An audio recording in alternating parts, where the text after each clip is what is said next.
هر کس می تواند آرزوی ثروتمند داشته باشد و بسیاری ها هم دارند، اما تنها کمی از آنها می دانند که یک برنامه مشخص به اضافه اشتیاق سوزان تنها راه جمع ثروت است. فصل 13 مغز، ایستگاه گیرنده و فرستنده اندیشه. گام 12 به سوی ثروت. بیش از 20 سال قبل با دکتر الکساندر گریم بیل و دکتر المر گیتس همکاری می‌کردم. همان زمان به این نتیجه رسیدم که مغز انسان در آن واحد گیرنده و فرستنده لرزه‌های فکری است.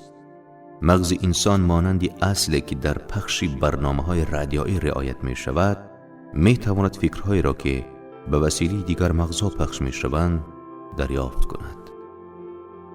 در ارتباط با این مطلب موضوع تصوری آفرنده را به شکلی که در فصل مربوط به تصور و تخیل بخشیده شد مقایسه کنید. تصوری آفرنده دستگاهی گیرنده مغز است که اندیشه های فرستاده ذهن های دیگر را دریافت می کند. عامل ارتباط میان آگاهی شخص یا ذهن دلیل از 4 منبع هستند که می توان محرک فکری را از آن گرفت. ذهن انسان اگر به اندازه کافی تحریک شود، بهتر می تواند لرزه های موجود در اطراف خود را دریافت کند. این کار به کمک احساسات مثبت یا احساسات منفی انجام می شود. به عباره دیگر، به کمک احساسات لرزه های فکری افزایش می یابد. تا جایی که به شدت و نیروی انگیزه مربوط باشد، هیجان جنسی مهمترین هیجان انسان است. به عباره دیگر، هیجان جنسی روی انگیزه های انسانی تأثیری بزرگ دارند. مغز اگر به وسیله احساس یا هیجان جنسی تحریک شده باشد، در مقایسه با شرایطی که این احساس وجود نداشته باشد، به سرعتی بیشتر فعالیت می کند. نتیجه تبدیل احساس جنسی به اندیشه به حدی است که تصوری آفرنده می تواند نقطه نظر را به خوبی دریافت کند. از سوی دیگر، وقتی به سرعت و با شدت فعالیت می کند، نه تنها فکرها و عقیده های فرستاده از سوی دیگر مغزها دریافت می کند، بلکه شرایط فراهم می سازد تا اندیشه های خود شخص در ذهن نیمه هوشیار او به آسانی بیشتر جای بگیرند. ذهن نیمه هوشیار ایستگاهی فرستنده مغز است که با کمک آن لرزه های فکری پخش می شود. با کمک تصوری آفرنده در ایستگاه گیرنده نیروی فکر دریافت می شود. در کنار عامل های مهمی ذهن نیمه هوشیار و ذهنیت تصوری آفرنده که دستگاه های گیرنده و فرستنده مغز هستند، اکنون به اصل خود تلقین کنی توجه کنید که وسیله برای به کار انداختن ایستگاه فرستنده شماست. با کمک برنامه‌های بیان شده در فصل خود تلقین کنی با روش آشنا شدید که با کمک آن می توانید میل و اندیشه را به معادل پولی آن تبدیل کنید. طرز کار ایستگاه فرستنده و گیرنده ذهن شما به نسبت ساده است. هنگام استفاده از دستگاه گیرنده و فرستنده مغز خود باید به 3 اصل توجه داشته باشید. این 3 نکته عبارتند از ذهن نیمه هوشیار، تجسم آفرنده و خود تلقین کنی. انگیزه استفاده از این اصول و به کار گرفتن آنها شرح داده شده‌اند. بزرگترین نیروها ناعیان هستند. در عصرهای گذشته انسان بیش از اندازه به کارهای فیزیکی توجه کرده است. به کارهای پرداخته است که می توانسته است آن را ببیند، دست کند، وزن کند و اندازه بگیرد. اما ما به عصر بسیار با شکوه می رسیم. عصری که به آن نیروهای ناعیان جهان را بشارت می دهد. شاید به این نتیجه برسیم که خویش دیگری ما به مراتب از خویش جسمانی قوی تر است. گاه به آنچه دیده نشونده است توجه نداریم. ما بیشتر به آنچه به وسیله قوه های احساسی پنجگانه خود درک نمی کنیم توجه نداریم. اما واقعیت این است که انسان به وسیله نیروهایی که آنها را نمی بیند و دیده شونده هستند اداره می شود.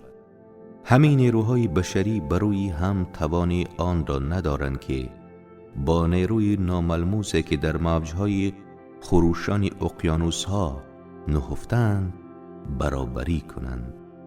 انسان توان آن را ندارد که نیروی ناعیان جاذبه را که کره زمین را در آسمان معلق نگه داشته و مانع از آن می شود که شخصان به بیرون پرتاب شوند، درک کند چه رسد به آنچه که بخواهد این نیرو را اداره نماید. انسان به طور کامل تحت تاثیر نیروی ناعیان است که از طوفان ایجاد می شود. ما هنوز توان درک نیروی ناعیان برق را نداریم، اما این همه ماجرای نادانی انسان در ارتباط با اشیای دیدنی و شنیدنی و ناعیان است. انسان نیروی ناعیان و فرصتی موجود در کره ارض را درک نمی کند. نیرویی که قوت و خوراک او را تأمین می سازد، نیرویی که لباس او را فراهم می کند و این همه به واسطه پول جیبی او آماده می گردند. داستان حیرت انگیز مغز. همانطور که اعلام شد، انسان با همه علم و آگاهی خود آگاهی چندان از نیروی ناعیان اندیشه ندارد.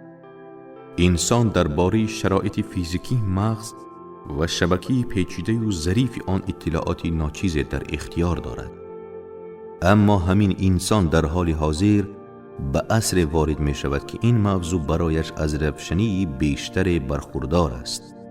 دانشمندان در حال حاضر به شدت درباره مغز مطالعه می کنند و با آنکه هنوز در مرحله‌های ابتدایی در مطالعات خود هستند، اطلاعات ابتدایی درباره طرز کار مغز انسان فراهم آوردند. هنوز به درستی نمی‌دانیم که چگونه شبکه دقیق و ظریف مغز انسان باید تماماً برای فعالیت‌های جسمانی و حفظ جسم انسان مورد استفاده قرار گیرد. آیا این امکان وجود ندارد که این دستگاه عظیم که میلیاردها حجره مغزی سر را در ارتباط با هم قرار می‌دهد، وسیله برای ارتباط با نیروهای ناعیان فراهم نسازد؟ نیویورک تایمز در یکی از سرمقاله‌های خود نوشت که دست کم یکی از دانشگاه‌های بزرگ و یکی از پژوهشگران برجسته درباره پدیده ذهن در حال بررسی دقیق هستند که نتیجه‌های آن با آنچه ما در این فصل در فصل آینده آورده ایم همخوانی فراوان دارد. در این مقاله تحقیقات دکتر رایت و همکارانش در دانشگاه دیوکس بررسی شده است. چگونه میتوان از ذهن گروهی استفاده کرد؟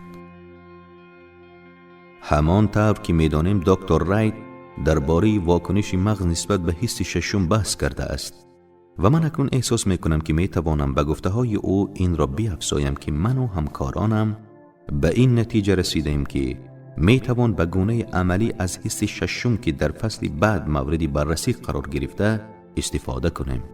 شرایطی که به آن اشاره دارم اتحاد و اتفاق نزدیک میان من و 2 تن از همکاران من است. ما با کمک تجربه و عمل به این نتیجه رسیدیم که ذهنهای خود را تحریک کنیم و با در هم آمیختن آنها راه حل برای بسیاری از مسئله های شخصی که مراجعت کنندگان به ما در میان میگذارند بیابیم. خیلی ساده است. ما دور یک میز می نشینیم و درباره طبیعت مسئله‌ای که با آن روبرو هستیم حرف میزنیم. هر کس نظرش را به طور کامل میگوید. نکته جالب درباره این روش تحریک مغزی این است که هر یک از ما را در ارتباط با دانش قرار میدهد که به طور کامل خارج از دایره دانش اوست. اگر اصلی وابسته به استفاده از همکاران را درک کرده باشید، این را میدانید که روش میز گرد که در اینجا توضیح داده ایم یکی از شیوه های مهم در استفاده از ذهنی همکاران است.